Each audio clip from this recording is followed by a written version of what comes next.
Madame, Monsieur, bonsoir et bienvenue. Le PPACI, le Parti des peuples africains, a 3 ans aujourd'hui. Nous reviendrons donc au cours de cette émission sur le contexte de sa création, de son assise dans le marigot politique ivoirien et surtout de la non-présence de son président sur la liste électorale. Nous évoquerons surtout les confidences faites au journaliste Alain Foka, confidence du président Laurent Gbagbo au journaliste Alain Foka lors d'une interview publiée hier. Merci en tout cas d'être avec nous comme tous les soirs. Le Grand Talk démarre maintenant.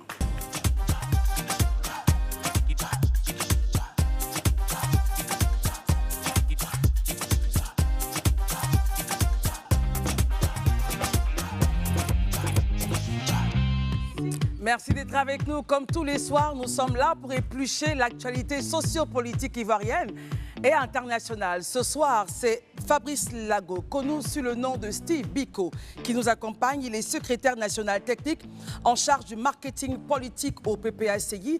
Il sera avec nous pour la première partie de ce temps d'antenne.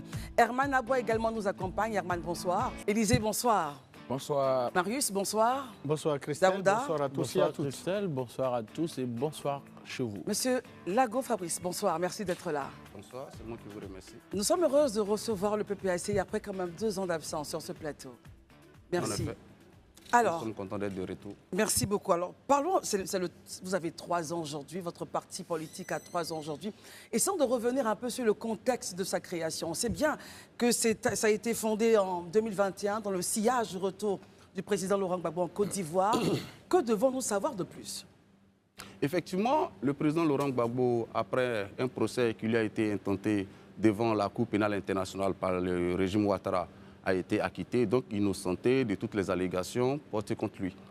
Son retour en Côte d'Ivoire s'est fait dans la faveur populaire et il était de son devoir de créer une machine politique dans laquelle ses militants et ses sympathisants pouvaient se reconnaître pour continuer la lutte qu'il a entamée depuis plusieurs années. Parce qu'il y avait challenge déjà au niveau du FPI. Il a vu que le FPI avait été parasité, donc il fallait créer une autre machine politique pour continuer le combat, ce que nous avons fait ce jour-là. Et nous sommes très heureux de voir que le bébé politique qui a été porté sur les fonds baptismaux aujourd'hui 3 ans et qu'il continue, il perpétue le combat.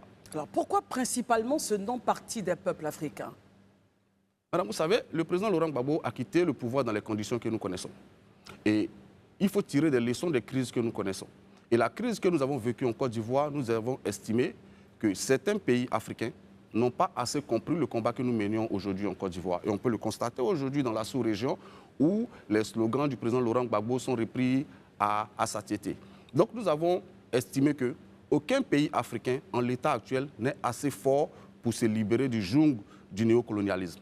Il est donc important que les peuples africains se mettent ensemble pour envisager les défis à venir qui sont liés notamment au développement, mais aussi à la souveraineté, qu'elle soit monétaire, militaire ou économique. Donc c'est un espoir, comme l'a été le RDA il y a quelques années auparavant, où des pères fondateurs de nos nations aujourd'hui se sont mis ensemble pour mener le combat. Donc le président Laurent Gbagbo lui-même l'a dit, il perpétue le combat de ses dévanciers. Donc le PPACI entend parler non seulement à la Côte d'Ivoire, mais aussi à tous ces peuples africains, à toutes ces jeunesses africaines qui en luttent partout. Avant de donner la parole à Élisée Boloubeu, dernière question. Dans combien de pays êtes-vous représenté, justement, si on part dans la ligne droite de ce que vous venez de dire? Il faut comprendre déjà la structuration du parti. Au niveau du PPACI, en Côte d'Ivoire, à l'étranger, nous avons des représentations. Et le PPACI a aujourd'hui une représentation dans pratiquement tous les pays en Afrique et en Europe. En Côte d'Ivoire, nous avons des fédérations, c'est-à-dire des comités de base et ensuite des fédérations. Il faut retenir que nous sommes un parti qui a un fonctionnement purement démocratique. Contrairement à d'autres partis, chez nous, les fédéraux, ils sont nommés. Donc, ils sont élus. Ils sont élus par les militants. Donc, à ce jour, sur 320 fédérations que nous pouvons envisager, il y a 206 fédérations où des élections se sont déjà déroulées, où les fédéraux sont élus. Nous sommes présents dans 26 régions sur 33. Officiellement, j'entends, dans les autres régions, il y a des fédéraux intérimaires, mais ils n'ont pas encore été élus. Donc, pour revenir sur ces chiffres, nous sommes présents dans nous avons 206 fédérations sur 320 que nous envisageons en Côte d'Ivoire. Et nous avons 206 donc, fédéraux qui sont déjà élus. Et nous sommes présents dans 26 régions sur les 33 que compte notre pays. Très bien. Élisée Boloubeu, question. OK. Tout à l'heure, dans vos propos, M. Lago, vous avez dit que le président Laurent Gbagbo a estimé qu'il fallait créer un nouveau parti parce qu'il a constaté que le FPI avait été parasité, un mot que je trouve assez fort. Vous me direz, je voudrais savoir, quand vous dites parasité, de quoi est-ce que vous voulez parler? Déjà, la première question. La seconde, c'est de savoir le PPACI aujourd'hui, en dehors de ne pas avoir la dénomination FPI, qu'est-ce qui fondamentalement change au sein du PPACI qu'on ne retrouvait pas certainement au FPI? D'abord, la première chose, c'est un constat. Je ne veux pas m'appesantir sur la crise qui a secoué le FPI parce qu'on y perdrait toute la soirée.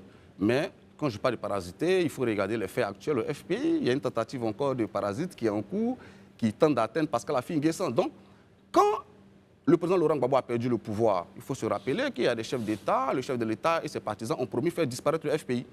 Quand on parle du FPI, il ne faut pas voir seulement le sigle, il faut voir un appareil de lutte. Ils ont promis de faire disparaître le parti et tous ces cadres se sont retrouvés en exil, certains sont restés. Et au moment où les Ivoiriens attendaient que ce parti poursuive le combat qui a été brutalement interrompu en avril 2011, vous avez vu des voix discordantes s'élever qui ont pris un autre chemin. Voilà. Et nous ne voulions pas engager une bataille d'appareils. Nous ne voulions pas engager une bataille de machines politiques. Donc nous avons estimé qu'il était de notre devoir, comme le président Laurent Gbagbo lui-même l'a dit, de contourner le caillou et de créer une autre machine politique. Maintenant, fondamentalement, qu'est-ce qui change d'avec... Quelle est la différence, justement? Qu'est-ce qui change d'avec le FPI? Aujourd'hui, il y a d'abord le message. Le FPI était un parti, certes, qui était ouvert sur le monde, mais qui était centré sur la Côte d'Ivoire. Parce qu'il y avait un projet de société que le parti entendait faire aboutir pour changer les conditions de vie et de travail de ses citoyens. Je dis, nous avons tiré des conséquences de la crise que nous avons connue. Et nous avons vu qu'un seul peuple, d'un seul État comme la Côte d'Ivoire, ne peut pas trouver la force nécessaire de se libérer s'il n'est pas soutenu, ne serait-ce que par les pays voisins, par les pays limitrophes. Vous voyez? Parce que comme on dit souvent, le verre, il est dans le fruit. Quand le mur n'est pas lézardé, personne ne passe. Donc, avec le PPACI, nous affirmons, première des choses, une dimension panafricaine. Nous entendons parler à l'Afrique, à toute l'Afrique, dans sa diversité ethnique, culturelle et politique. Ensuite, nous affirmons ouvertement la question de la souveraineté. C'était une question qui était présente au FPI, mais elle n'était pas mise en avant comme nous le faisons aujourd'hui. Nous partons du principe qu'il ne peut pas y avoir de développement durable s'il n'y a pas une véritable souveraineté. Donc, et nous gardons naturellement le fait que nous sommes des socialistes. Donc, il y a ces deux idéologies claires, panafricaines et souveraineté, qui sont affirmées et qui sont des chevaux de bataille pour le PPACI. Voici pour ce qui est d'avec le FPI, qui avait ces notions-là, mais ce n'était pas, je veux dire, des priorités. Aujourd'hui, le panafricanisme a pris le pas, c'est ce que vous dites. Pas qu'il a pris le pas, mais il est de plus en plus affirmé. Très bien. Daouda? Ok, bonsoir M. Lago. En fait, tout à l'heure, vous parlez de contourner le caillou FPI. J'ai compris tout ça, mais est-ce que concrètement, quand on regarde 3 ans après, est-ce que le fait d'avoir contourné le caillou, aujourd'hui, ça n'a pas affaibli un peu le PPACI? Quand on sait que depuis qu'il est là, c'est vrai que vous avez pu vous implanter dans beaucoup de régions, vous avez parlé de 26 régions plus précisément, vous êtes sur le terrain, mais concrètement, au niveau électoral, il y a de la défaillance. Vous avez du mal à conquérir d'autres États. Est-ce que le fait de vous être éloigné de vos anciens camarades, je parle notamment de Pascal Affi-N'Guessan, de Mamadou Koulibaly qui est parti, Simone Gbagbo qui est de son côté, Charles Blé Goudé qui est aussi de son côté, est-ce que ça n'a pas affaibli le PPACI? Vous savez, M. Daouda, on ne peut pas affaiblir quelque chose qui n'existe pas, en fait. Selon vous, le FPI n'existait pas? Non, au moment où on continuait le caillou, le PPACI n'existe pas. Sa question, c'est est-ce que le PPACI n'a pas été affaibli? Mais plus précisément, Gbagbo. Non, attendez, il faut... Voilà, moi, je réponds à la question que vous me posez. Si vous voulez changer de question, je vous laisse le temps de changer de question. Non, allez-y. D'accord. Donc, le PPACI ne peut pas être affaibli parce qu'au moment où on continuait, le PPACI n'existait pas. Ça, c'est la première des réponses. Ensuite, vous me citez d'autres personnes dont certaines n'ont jamais été militantes du FPI, notamment Charles Blé Goudé. Donc, quand vous dites son départ d'où, en fait, puisqu'il n'a jamais été militant du FPI. Mais comment il y a des vous parlez de Simone Eivé. Simone Eivé était au comité de contrôle qui a annoncé la création du PPACI. Elle a même applaudi cette décision. Par la suite, elle a décidé de créer son propre parti, ce qui est son droit le plus absolu.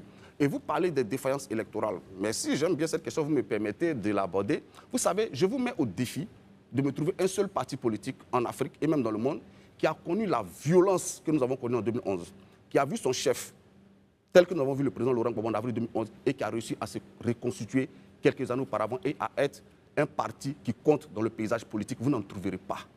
Au Burkina, les sankaristes, ils ont disparu. En Libye, Kadhafi, je ne sais même pas s'il y a des gens qui se prévalent de lui.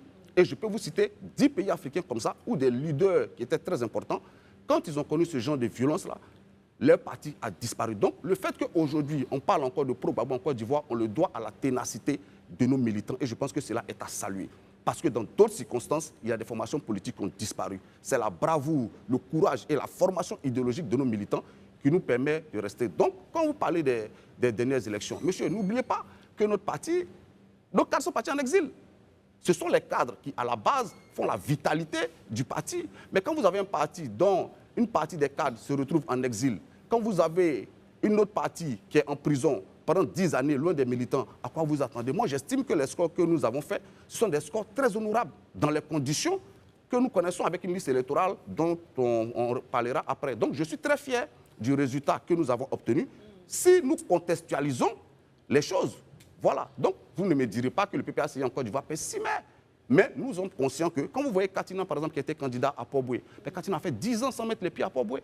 Un enfant qui avait 10 ans, quand Katina partait en exil, quand Katina revient, il a 22 ans, il vote, il ne le connaît pas. À quoi vous vous attendiez? Donc, nous sommes de retour sur le terrain politique avec un message très clair et nous pensons que ce message-là continue chaque jour de faire des émules. Alors, permettez une petite relance, juste une toute petite précision. Daouda, rapidement, et on passe la parole aux autres. Parce que c'est vrai, vos cadres étaient, qu'on appelle ça, en exil pour certains, d'autres en prison, comme vous l'avez si bien dit.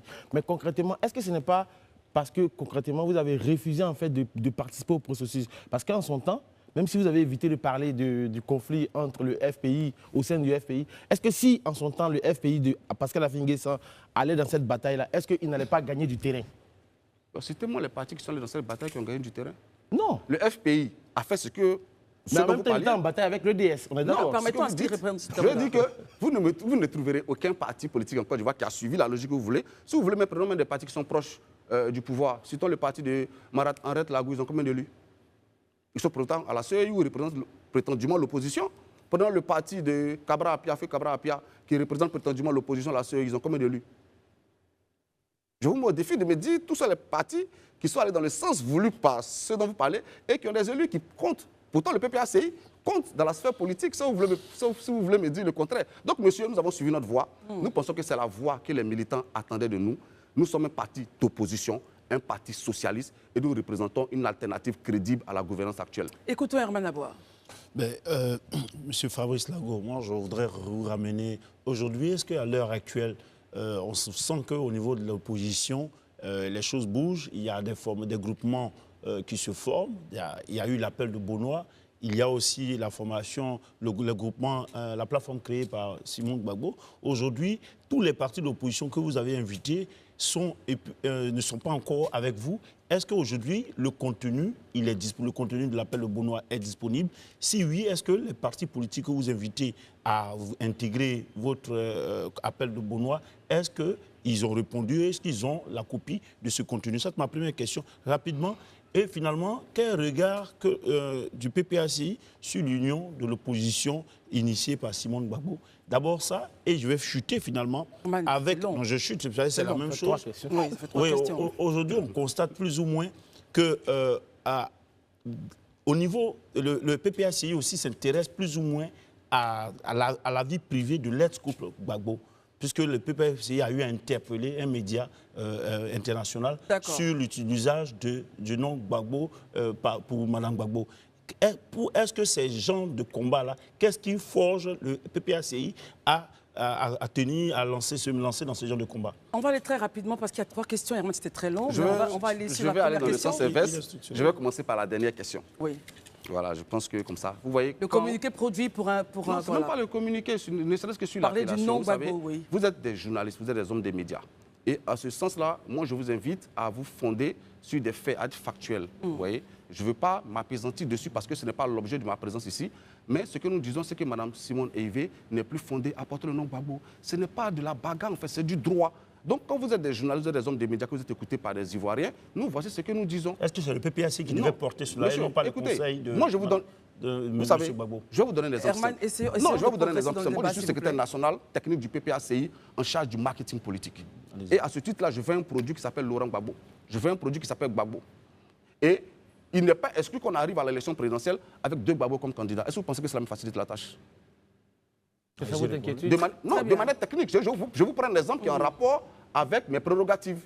Donc, tout, là où vous voyez une dispute, une bagarre, c'est juste de la clarification. Donc, je vous invite, vous les journalistes, à vous approprier cette nouvelle donne. J'avoue que ce n'est pas facile, il m'arrive moi-même de me tromper, mais ne vous trompez-vous de bonne foi et pas de mauvaise foi. Maintenant, pour en venir sur l'appel de Benoît, le contenu, est-ce que les autres partis l'ont reçu? Bien sûr, ce que nous demandons au PPACI, madame, c'est très clair. Nous demandons un audit de la liste électorale. Nous demandons une recomposition de la commission électorale indépendante. La même chose portée par la plateforme de Mme Simon Gbagbo. Je ne suis pas sûr. Je ne suis pas sûr, parce que lisez les communiqués. Certains demandent une prolongation du délai de la période d'enrôlement. Vous comprenez? Donc, c'est 2 demandes totalement différentes. Il faut faire attention, souvent. Il y a d'autres points dans leur plateforme. Oui, je ne dis pas non. Nous avons signé le 2e communiqué. Le PPACI l'a co-signé, en fait. Mais nous partons d'un principe que nous avons des revendications. Maintenant, si ces revendications peuvent être portées par tous les partis politiques de l'opposition, nous sommes preneurs, en fait. Et c'est le sens de l'appel de Benoît. Le président Laurent Gbagbo, il a dit, tous ceux qui sont pour que le pouvoir actuel ne soit plus là, je vous invite pour qu'on se mette ensemble. Certains l'ont compris comme un appel à venir soutenir la candidature de Laurent Gbagbo. Certains l'ont entendu comme une mise en berne de leur leadership. Nous disons, nous rassurons tout le monde, il ne s'agit pas de ça. Il s'agit pour nous, le PPACI, d'obtenir des conditions libres, démocratiques et transparentes d'élection, quitte à ce qu'après chaque formation politique, allie son candidat. Et s'il doit y avoir des alliances électorales, elles se feront. Mais l'appel de Benoît, nous avons mis à disposition le contenu de tous les partis politiques que nous avons approchés. Mais vous comprenez, M. Aboua, nous ne sommes pas pressés. Nous avons l'expérience des élections. Nous avons l'expérience surtout des crises qui déboutent des élections. Nous continuons de payer les conséquences de ces crises-là. Et nous, quand nous voyons une crise arriver, il est de notre devoir de tirer la sonnette d'alarme. Maintenant, il y a d'autres qui sont pressés d'aller aux élections. Il y a d'autres qui sont pressés d'aller aux élections. Nous, notre rôle, c'est de leur dire la voie de la sagesse, c'est de dire ralentissons, réglons les problèmes d'abord, et puis allons aux élections. C'est ce que le PPACI dit. Avant Marius Komoro, est-ce que justement les partis politiques que vous avez contactés sont en accord avec les 2 points dont vous avez parlé? Oui, bien sûr. Maintenant, il s'agit de s'accorder sur les moyens à mettre en œuvre pour faire aboutir ces revendications. Marius Komoro. En votre qualité donc, de secrétaire national technique en charge du marketing politique au PPACI, vous savez bien que votre leader envisage donc de briser la magistrature suprême en octobre 2025. Quelle offre politique aujourd'hui vous avez à faire aux Ivoiriens en termes de gouvernance, en termes de projets de société et de programmes de gouvernance qui tiennent vraiment compte des préoccupations longtemps exprimées par les Ivoiriens en termes d'amélioration de leurs conditions de vie? Bien sûr, vous savez, un parti politique, il a 2 âmes. La première âme, c'est le projet de société. Ce projet-là, il décline la vision, les valeurs que porte ce parti. Et tout à l'heure, je l'ai exprimé, j'ai dit, nous sommes panafricains, nous sommes souverainistes, nous sommes socialistes. Ça, c'est le projet de société. Ensuite, lorsque ce parti se prépare à aller aux élections, donc lorsque les élections s'ouvrent, le parti propose aux électeurs son programme de gouvernement, qui est beaucoup plus technique et beaucoup plus chiffré. Tout à fait. Aujourd'hui, nous sommes au stade de notre projet de société. D'accord. Mais le président Laurent Gbagbo en lui-même, son parcours en lui-même est assez éloquent pour instruire les Ivoiriens sur ce qu'il entend faire. Nous disons que la gouvernance actuelle est une gouvernance inhumaine, en fait. C'est une gouvernance, ce sont des libéraux, en fait. Et les libéraux, en général, ils ne sont pas connus pour se préoccuper beaucoup de l'humain. Nous disons qu'il faut ramener l'homme au centre de la politique, au centre du projet politique. Vous voyez, quand vous voyez les déguerpissements aujourd'hui qui se font, quand vous voyez comment on vide les cités universitaires, quand vous voyez aujourd'hui les menaces qui s'abattent sur des simples instituteurs qui sont en grève. Le point des cités universitaires, justement, ça a été mis dans un contexte. Madame, en droit pénal, la responsabilité est individuelle. Vous savez, donc les étudiants n'ont pas à payer pour une faute commise par un individu, même par une organisation. Vous comprenez? Non, mais à aucun moment on a dit qu'ils payaient. Élisée, vous aurez la parole, rassurez-vous. Mais quand on vide, monsieur, quand on vide des cités universitaires en pleine année scolaire, on parle du fait qu'il y a un étudiant qui a été tué sur le campus, ce qui est déplorable et ce que nous condamnons. Mais quand la décision, quand il y a une batterie de décisions qui suivent, où l'État ne se remet pas en cause, parce que si on vide les cités universitaires, mais madame, qu'est-ce qu'on attend pour interroger le ministre de l'Enseignement supérieur? Qu'est-ce qu'on attend pour interroger les différents directeurs régionaux des centres régionaux des œuvres universitaires? Je l'ai dit, la FESI doit être au banc des accusés, mais ce serait insensé qu'elle y soit seule, en fait. Il faut que le ministre Diawara y soit, il faut que les directeurs régionaux des œuvres universitaires y soient. Et les pauvres étudiants qui se faisaient tantôt héberger par leurs camarades, dont certains sont en examen, ils n'ont pas à payer parce qu'il y a une sorte de copinage entre le ministre, la FESI et le directeur général des œuvres universitaires qui a mal tourné en fait.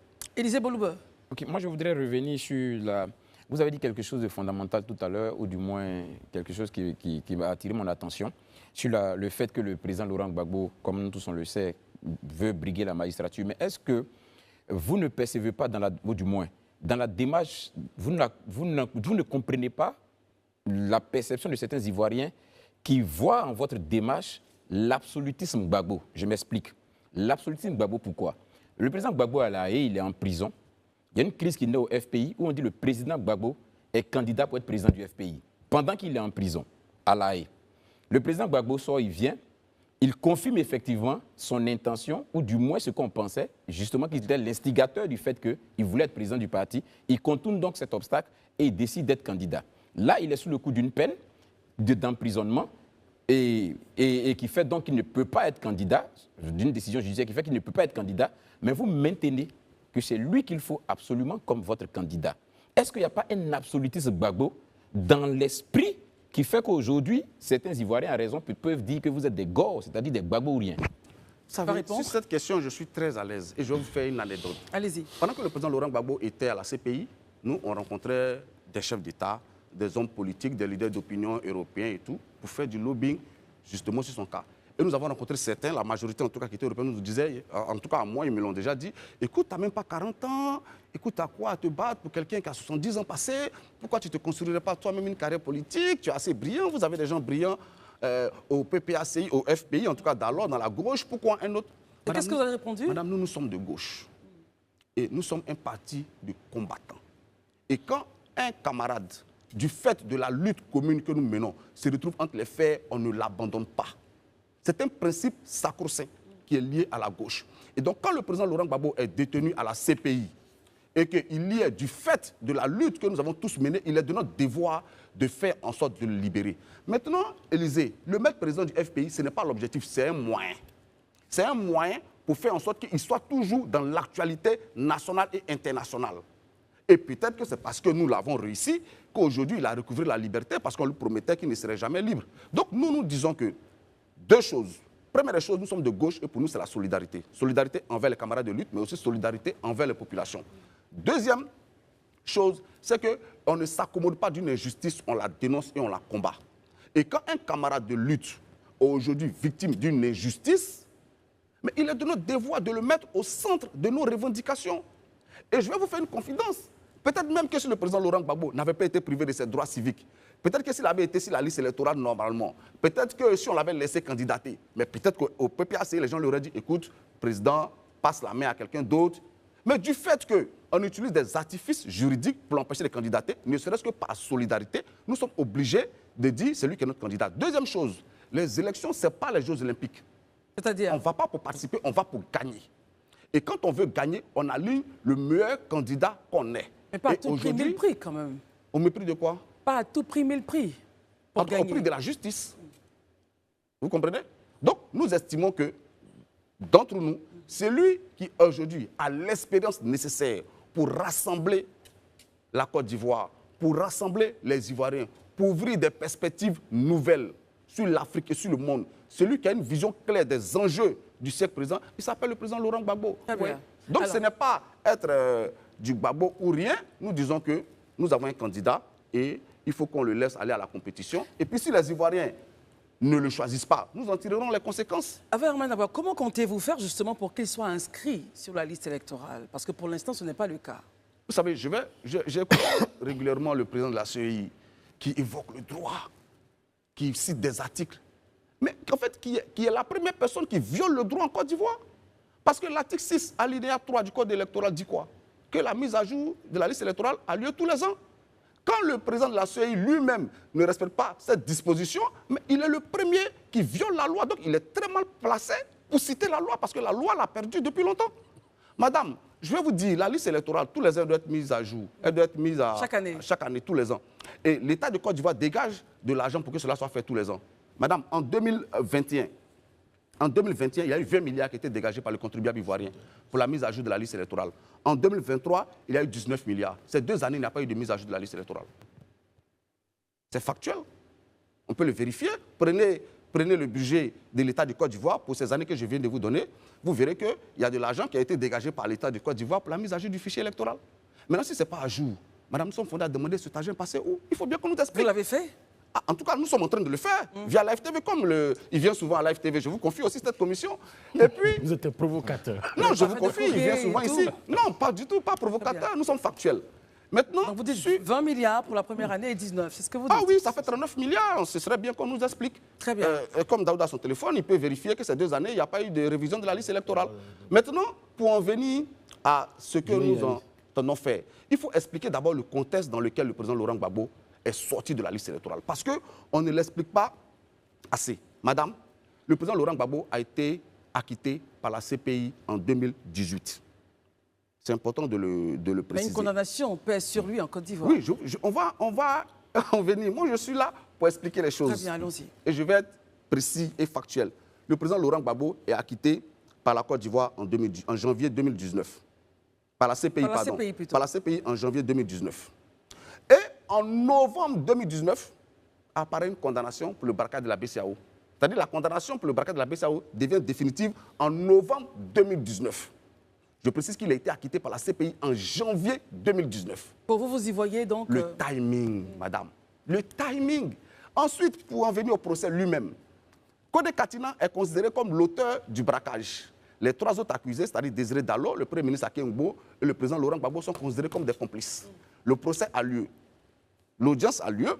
Désiré Dallo et Aké Ngbo sont dans la salle. Ils sont tous condamnés à 20 ans de prison. Le juge n'émet pas de mandat d'arrêt contre Désiré Dallo et Aké Ngbo qui sont présents dans la salle, mais il émet 2 mandats, il émet un mandat d'arrêt international contre Kone Katina. C'est bizarre, non? Pourtant, il y a 2 prévenus qui sont dans la salle là, qu'on pourrait arrêter directement pour les conduire à la MACA. Mais on les laisse partir libres chez eux et on émet un mandat d'arrêt international contre le ministre Kone Katina. Je vous passe de ce fait-là. On arrive, le président de la République prend en 2018 une ordonnance d'amnistie, ce qui est d'abord une incurie juridique, madame. L'amnistie, c'est une loi organique. Il n'y a pas d'ordonnance d'amnistie, c'est une loi organique. Donc, ce n'est pas une loi normative, en fait, c'est une loi organique. Elle est prise par l'Assemblée nationale. Donc, ça, c'est la première des choses. Ensuite, madame, on n'amnistie pas des gens. On amnistie des faits. On gracie des gens. Le président de la République, la Constitution lui donne le pouvoir de gracier des personnes. Donc, mais l'amnistie relève du pouvoir du Parlement. Et je précise qu'on amnistie des faits, on n'amnistie pas des gens. Mais on prend une loi d'amnistie, on amnistie Kone Katina, c'est-à-dire qui est l'auteur, le coupable des faits. On amnistie 2 complices, Aké Ngbo et Désiré Dallo. Et le seul qui n'est pas amnistié, bizarrement, c'est le président Laurent Gbagbo.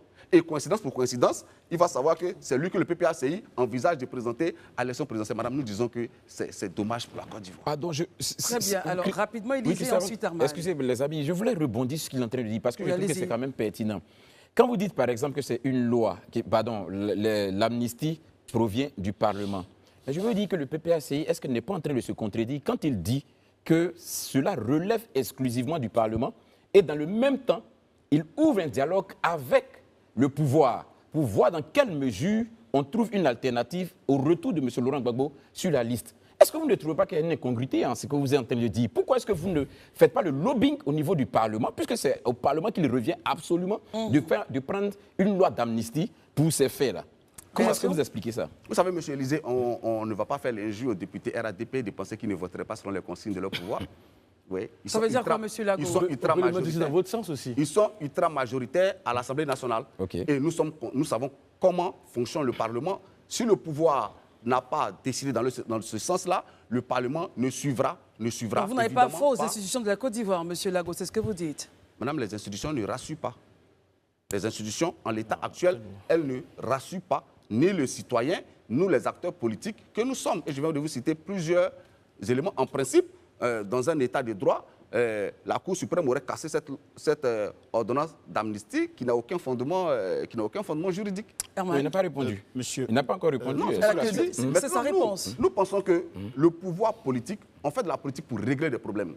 Souvenez-vous que c'est en Afrique du Sud que le président Thabo Mbeki a convaincu le président Laurent Gbagbo de prendre une décision pour faire d'Alassane Ouattara candidat à titre exceptionnel à l'élection présidentielle qui a eu lieu en 2010, alors que la loi ne lui autorisait pas. Le président Laurent Gbagbo a dû utiliser l'article 48 pour faire d'Alassane Ouattara candidat à titre exceptionnel. Donc nous disons que la politique vient régler les problèmes. Faire de la politique, c'est pour assurer la paix et la stabilité. Et l'homme politique, l'homme d'État, lorsqu'il sent venir une menace, il est de son devoir d'utiliser les moyens mis à sa disposition par la loi pour régler les problèmes. Donc, quand nous discutons avec le pouvoir, nous montrons notre disposition à aller à la paix, notre disposition à ne pas troubler l'ordre public, et nous espérons du chef de l'État, du pouvoir actuel, qu'il prenne une décision politique qui aille dans le sens de l'apaisement, mais qui rétablisse aussi le président Laurent Gbagbo dans ses droits. Parce que nous ne mendions pas, nous revendiquons. Donc au total, l'affaire devrait se gérer politiquement. Herman, question. Tout à l'heure, dans vos propos, vous avez réaffirmé l'aspect souverainiste que revendique le PPACI. Moi, quand on prend l'individu Laurent Gbagbo, quand on regarde bien les 10 années de gouvernance du président Laurent Gbagbo, on lit bien que c'est à partir de décembre 2010 qu'il a mis en place une véritable politique souverainiste avec le gouvernement du Premier ministre Akingbo. Je peux prendre un fait. Il a lui-même rappelé lors de l'interview avec le confrère Alain Foucault, où il a dit il a évoqué le don de 2 milliards de francs CFA au président Chirac. Pourtant, on sait combien ces militants tensaient le régime français. Et à côté de cela, il y a eu, par exemple, les contrats CIE sur les CIE et autres qu'il a relancés, souvent à prix symbolique. Donc, à quel moment on peut revendiquer la souveraineté pendant que nous-mêmes, on flirte avec ceux qu'on... la France Afrique. Avec la France Afrique. Il va répondre et ensuite Daouda. Je vais répondre. Déjà, il n'y a aucun contrat qui a été passé sur le président Laurent Gbagbo pour un franc symbolique. Ça n'existe pas. Mais je sais que vous avez souvenir qu'en Côte d'Ivoire, il y a des structures d'État qui ont été vendues pour un franc symbolique. Et c'était sur Alassane Ouattara, Premier ministre. Et c'était l'application du programme d'ajustement structurel. C'est une façon de parler. Non, je vais les contrats essayés sur les santé, évidemment, relancés avec les contrats ont été le monopole aujourd'hui qui est revendiqué. Je vais y répondre. Sur le contrat, il faut regarder. Vous savez, on est sur un plateau de télé où on est suivi par les Ivoiriens. Donc, il ne faut pas laisser dire qu'il y a des contrats qui ont été renouvelés par un franc symbolique. Donc, je vous donne la référence historique pour vous montrer que celui qui a vendu les sociétés d'État en Côte d'Ivoire pour un franc symbolique, qui s'appelle Alassane Ouattara, c'était l'ECI, ainsi de suite, des sociétés d'État qui ont été vendues pour un franc symbolique. Maintenant, le président Laurent Gbagbo n'a jamais dit qu'il avait un problème avec les entreprises françaises. Il n'a jamais dit qu'il avait un problème avec la France.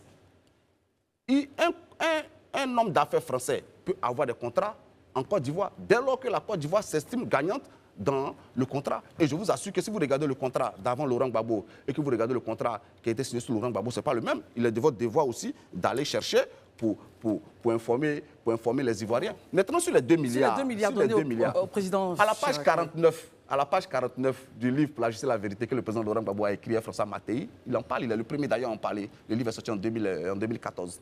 Et il dit De Villepin et Bourgi m'ont fait cracher au bassinet. Le président Gbagbo, c'était un latiniste. Ça veut dire quoi pour ceux qui nous regardent et qui ne comprennent pas? Cracher au bassinet, ça veut dire qu'ils m'ont forcé à contribuer. Oui. Oui, et chaque mot a son sens. C'est sous la contrainte alors qu'il a donné les 2 milliards. En tout cas, l'expression qu'il utilise, c'est ce qu'elle veut dire. Je vous traduis d'abord l'expression. Ensuite, il faut contextualiser les faits. Moi, le président Laurent Gbagbo a reconnu lui-même que c'était une erreur. Donc, je ne viendrai pas faire plus que lui en prétendant que ce n'est pas une erreur. Mais il est de mon devoir de contextualiser. En 2000, le président Laurent Gbagbo arrive au pouvoir en 2000, dans les conditions que nous connaissons tous, qu'il a lui-même qualifié de calamiteuses. Vous avez des militaires qui sont au Burkina, qui se préparent à attaquer le pays. Le président Laurent Gbagbo, il espérait juste acheter la paix. Après, il constate qu'il n'a pas pu l'acheter.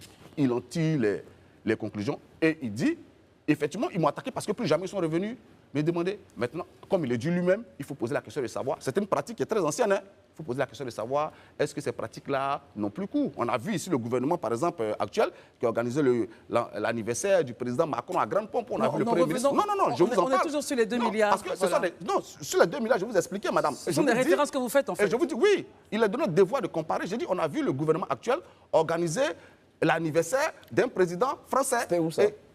C'était ici à Abidjan, hein.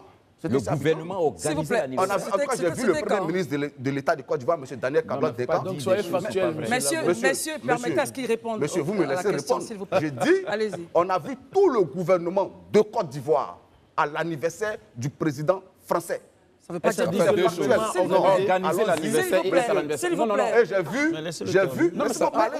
Organiser, pas faire des choses. Non, c'est lui qui nous demande qu'on est sur une plateforme, il faut qu'on dise des choses. Vous aurez la parole, rassurez-vous. Lorsque vous prenez la parole, vous aurez l'amabilité de nous dire qui organise cet anniversaire. Non, moi je ne sais pas, c'est vous qui parlez des organisateurs. Si vous ne savez pas, jusqu'à preuve du contraire, c'est ce que j'ai dit qui est la vérité, jusqu'à ce que vous sachiez et que vous apportiez la preuve du contraire. Très bien. C'est un principe minimum. Merci beaucoup. Donc j'ai vu le Premier ministre Kadot Denkan chanter ses gosiers pour chanter joyeux anniversaire. Donc bon, vraiment, il faut savoir si ces pratiques-là n'ont plus cours aujourd'hui. Est-ce que ce parallélisme, Daouda, est convaincant selon vous? Comment est-ce que vous l'appréciez? Allez-y, réaction. Bon, je pense que je vais laisser M. Lago être responsable de ses propres mots, parce que dit sur un plateau de télévision, il dit même très sérieux que le gouvernement a organisé l'anniversaire d'un président, d'un ancien président. Français, c'est sa responsabilité. Et moi, je ne vais pas revenir dessus. Après, chacun peut assumer ses mots. Moi, comme je n'ai pas l'information que c'est le gouvernement qui a organisé cela, je ne vais pas suivre ça. En tout cas, il a juste expliqué un peu l'aspect des 2 milliards. Hein. Il a expliqué. Oui, l'aspect des 2 milliards. Parce que je sais que le président Laurent Gbagbo, dans son livre, il avait déjà dit, M. Bourgui revient sur comment on appelle ça, les mêmes 2 milliards. Pour moi, ce n'était pas une information. Franchement, ce n'était pas une information qui était capitale. Une confirmation. Voilà. Pour moi, même sur ce plateau, on en avait déjà parlé. Pour moi, ce n'était pas une info. Maintenant, ce qui m'a un peu estomaqué aujourd'hui, quand j'ai lu l'interview de M. Laurent Gbagbo avec Alain Foka, c'est qu'au-delà du président français, le président Laurent Gbagbo a donné de l'argent à d'autres présidents. Il a dit un autre président africain. Et il n'a pas dit le nom, en fait. Pas été mentionné. Et là, en toute honnêteté, ce qui me gêne personnellement, c'est que quand je regarde cette période-là, cruciale de la Côte d'Ivoire, où la Côte d'Ivoire était en souffrance, je pense que pour le cas du président français, comme il a dit, on l'a fait cracher au bassinet, je peux le comprendre, mis dans son contexte. Mais donner de l'argent pendant que la Côte d'Ivoire elle-même est en souffrance à quelqu'un d'autre, je ne le comprends pas, sauf si M. Fabrice veut bien me l'expliquer pour que je comprenne. Je rebondis sur la question pour être beaucoup plus claire. Hein. Alors, en cette période-ci et dans cette Côte d'Ivoire, nous traversions des situations financières. On rappelle la énormes. Période un peu. Et donc, nous étions en 2002, 2004, 2005, 2006, jusqu'en 2010. Et c'était sous la gouvernance du ministère du Plan par Boum Boabré. Nous avons été appelés à rédiger le document de stratégie pour la réduction de la pauvreté, qui devrait permettre à la Côte d'Ivoire d'être éligible à l'initiative PPTE. Et c'est en cette période-ci que M. Gbagbo a trouvé l'opportunité de sortir des caisses de l'État 2 milliards, là où il y avait des augmentations du coût de l'énergie, du coût de l'électricité, du carburant, qui avaient engendré des grèves, des transporteurs et tout ça, et on avait de l'argent. 2 milliards pour donner un chef d'État français. Il a expliqué sous la contrainte, Marius Komoué. Mais un chef d'État comme M. Laurent Gbagbo, qui a même été plus loin en disant, par exemple, qu'il ne peut accepter que quelqu'un s'asseye à l'Élysée pour désigner le président de la République de Côte d'Ivoire. Lui, il ne peut pas l'accepter. Je sous-entends donc qu'il ne peut pas également accepter de prendre 2 milliards des caisses de l'État, de la souffrance des taxes et des impôts des Ivoiriens, pour tendre ça à un chef d'État français, dont le pays est plus riche que le nôtre. Nous avons des ajouts justement sur cette même question avec Élisée Herman. On fait un point dessus et puis il répond. Allez-y, Herman. Bon, c'est peut-être pas forcément un ajout. Je voudrais juste... Bon, peut-être que si quelqu'un a envie de poser la question... Très bien. Élisée, un point là-dessus sur le même sujet. Non, c'est juste, pas forcément sur le même sujet, mais avant il réagit et puis ensuite, voilà, vous avez la parole. Allez-y, monsieur. Écoutez, moi, je comprends l'indignation de M. Komoué. Et moi aussi, je suis indigné. Mais pour être un homme d'État qui a envie d'assurer la stabilité de son pays, de préserver la vie de ses citoyens, la question fondamentale. Il y a des sacrifices qu'on est prêt à faire. Vous comprenez? Si, vous voyez, parlant du président africain, le président Laurent Gbagbo ne l'a pas cité, donc je ne serai pas plus royaliste que le roi, je ne le citerai pas. Mais si vous êtes au pouvoir, madame, et que vous apprenez qu'il y a des soldats d'un pays tiers qui combattent pour vous faire tomber dans ce pays-là, et que vous discutez avec le chef de l'État en question pour rappeler ces soldats et qui vous dit qu'il faut les rançonner au moins pour qu'ils arrêtent de tuer les Ivoiriens. Mais madame, la vie d'un Ivoirien n'a pas de prix. Vous voyez? Donc oui, on peut aujourd'hui, et le président Laurent Gbagbo en lui-même dit, dans d'autres circonstances, je n'aurais pas agi pareil. Et cela s'entend. Et moi, je suis indigné autant que les autres. Mais heureusement que les 2 milliards ne nous ont pas empêchés d'atteindre l'initiative PPTE dont la Côte d'Ivoire bénéficie. Monsieur Lago, permettez une relance, s'il vous plaît, pardon. Rapidement, parce que c'est Élisée qui a la parole, Daouda. Oui, je sais qu'Élisée a la parole. Parce que je suis quand même un peu gêné quand aujourd'hui on vient me dire ça sincèrement. Parce que Laurent Gbagbo, quand un président prête serment, il dit « Je jure solennellement de défendre la Constitution, de protéger la Constitution, de protéger mes concitoyens ». Quand Laurent Gbagbo en arrive finalement à acheter sa paix, à rançonner des soldats ça et là, un peu partout, finalement, est-ce que M. Laurent Gbagbo n'a pas failli en ne respectant pas, en n'arrivant pas à protéger les Ivoiriens? Déjà, il y a une obligation d'action, il y a une obligation de moyens. C'est-à-dire qu'un État doit se donner les moyens de protéger les citoyens. Mais vous conviendrez avec moi qu'il n'y a pas de risque zéro, M. Daouda. On prend les États-Unis qui sont la première puissance, il y a eu les deux tours qui sont tombés. Est-ce qu'on dira alors... on a vu non, ce qu'ils ont fait. Quand vous parlez, vous voyez, quand vous parlez, je vous interromps pas. Allez-y, Donc, il y a plusieurs pays mieux préparés militairement que nous, plus forts économiquement, qui chaque jour subissent des attentats terroristes où des milliers de personnes meurent. Est-ce qu'on dira à ces présidents-là qu'ils ont failli à leur obligation? La Côte d'Ivoire a une obligation de moyens. Et à l'époque, elle s'est donné les moyens d'assurer la sécurité de ses Ivoiriens. C'était sans compter sur le fait que la France se lierait à un pays, notamment le Burkina, pour nous attaquer. Parce que la puissance de feu que vous alignez, elle ne peut pas être une puissance de feu la meilleure au monde. Donc c'est quelqu'un qui a une meilleure puissance de feu qui vous attaque, on dira que vous n'avez pas été à la hauteur. Ça va lui permettre d'aller plus loin. Non, il nous reste une minute. On va écouter Élysée, s'il vous plaît. Allez-y, terminez. Terminez, M. Lago, et ensuite on écoute Élysée. Donc, pour dire que le président Laurent Gbagbo, oui, effectivement, la preuve, avant le septembre 2002, il y a eu plusieurs tentatives de coup d'État qui ont échoué parce que l'armée de Côte d'Ivoire veillait à ce que les Ivoiriens gardent leur quiétude. Mais quand je dis la France, qui est une puissance militaire, s'allie au Burkina pour déstabiliser la Côte d'Ivoire, excusez, mais on n'en voudra pas à la Côte d'Ivoire de ne pas avoir imaginé que la France pourrait s'allier à un État africain pour déstabiliser ce pays qui est pourtant le poumon de l'UEMOA. Donc oui, effectivement, nous sommes retrouvés face à une puissance de feu. Mais rappelez-vous encore que même dans la crise, la Côte d'Ivoire a tenté de reprendre la souveraineté. On a eu les événements de novembre 2004 qui ont obligé la France à entrer directement en guerre contre la Côte d'Ivoire. Et le mois prochain, j'espère qu'on va commémorer cet événement où des jeunes Ivoiriens ont été tués, notamment à l'hôtel Ivoire, par des soldats français. Ça a été documenté par des historiens ivoiriens, mais aussi par des hommes des médias français. Donc, Madame Laurent Gbagbo s'est donné les moyens de protéger la Côte d'Ivoire. Malheureusement, les ennemis tenaient coûte que coûte à ne pas attendre la... Je dirais rien, vous inquiétez pas. Élysée, allez-y, vous avez la parole. Ok, moi je voudrais revenir un peu sur un ensemble de déclarations qui pour moi sont contradictoires. Vous me direz, est-ce que c'est le contexte qui fait aujourd'hui que ces déclarations changent ou bien c'est la personne de Laurent Gbagbo qui a une autre appréciation de la situation politique? Je prends l'exemple, l'âge pour être président de la République. On sait qu'il y a des années en arrière, Laurent Gbagbo a dit qu'il estimait qu'à 70 ans, ce n'était même pas possible pour quelqu'un encore de briguer une magistrature parce qu'on était vieux. Aujourd'hui, Laurent Gbagbo a pratiquement 80 ans. En 2025, il aura pratiquement 80 ans. Il est en train de briguer une magistrature. Monsieur Laurent Gbagbo a dit ici qu'il pense que la meilleure monnaie, c'est le franc CFA et qu'il a défendu.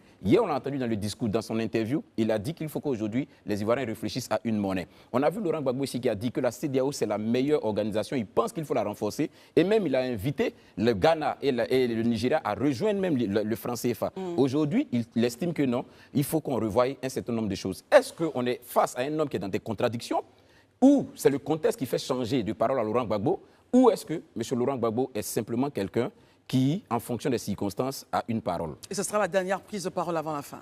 Vous savez, s'il y a une chose qu'on connaît dans l'histoire politique de la Côte d'Ivoire, c'est que le président Laurent Gbagbo, il a toujours annoncé ce qu'il compte faire. C'est-à-dire que, présentement, si on regarde sur la sphère politique, peut-être c'est le seul candidat qui a écrit des livres pour expliquer sa politique, ce qu'il compte faire. Il est le seul. En fait, on a beaucoup de candidats, mais on a très peu qui expliquent leur projet, contrairement au président Laurent Gbagbo. Et sur ces questions que vous citez, vous prenez l'exemple de l'âge de 70 ans. Ben oui, le président Laurent Gbagbo a fait cette déclaration. Mais c'est pour ça que je vous ai dit d'entrée que peut-être que si on n'avait pas essayé de bafouer ses droits, si on n'essayait pas de lui dénier ses droits des citoyens... Non, mais bien sûr. Vous n'avez pas la parole. Madame, monsieur, vous savez, Daouda, moi, je suis content de vous retrouver parce que je me rappelle qu'en 2011, 2012, on dénonçait ensemble ces différentes injustices-là. Je me rappelle bien sûr, je les assume. Non, pas de relance, Daouda. Non, je les assume. Pas de relance, allez-y. Je l'ai fait, je l'assume aujourd'hui. Non, continuez, mais quand vous avez révélé quelque chose, je vous dis que j'ai dénoncé Alassane Ouattara hier, cette dictature, et je l'assume aujourd'hui, en fait. Vous n'avez pas la parole, Daouda. Vous pouvez continuer. D'accord. Donc, je suis très content de vous retrouver, mais il y a certains qui ont arrêté de dénoncer les injustices, mais il est de notre devoir, nous, de continuer de les dénoncer. Très bien. Les faits ne changent pas, les hommes changent. Donc, on ne va pas vouloir aux hommes qui changent, mais il est de notre devoir, nous, de continuer. Donc, ce que je disais, Si le président Laurent Gbagbo, on n'essayait pas de bafouer ses droits, peut-être qu'Élysée, ce soir, on n'aurait même pas ce débat-là. Peut-être qu'il serait assis chez lui à Mama, en train de veiller sur ses petits enfants. Et la question des monnaies, qu'est-ce qui a changé? Sur la monnaie, on a terminé. Quand vous prenez, Rapidement. Oui, rapidement. Quand vous prenez le livre qu'il a écrit en 2010 où il était candidat, qu'est-ce qu'il dit? Il dit le fait d'avoir une monnaie communautaire, c'est une très bonne chose. Parce qu'il n'envisage pas le fait que chaque pays de la zone UEMOA puisse créer sa propre monnaie. Donc, le fait qu'on ait, quel est l'acquis qu'on a avec le CFA? C'est qu'on a une monnaie communautaire. Maintenant, cette monnaie-là, il faut l'étendre à d'autres pays et puis y apporter des modifications.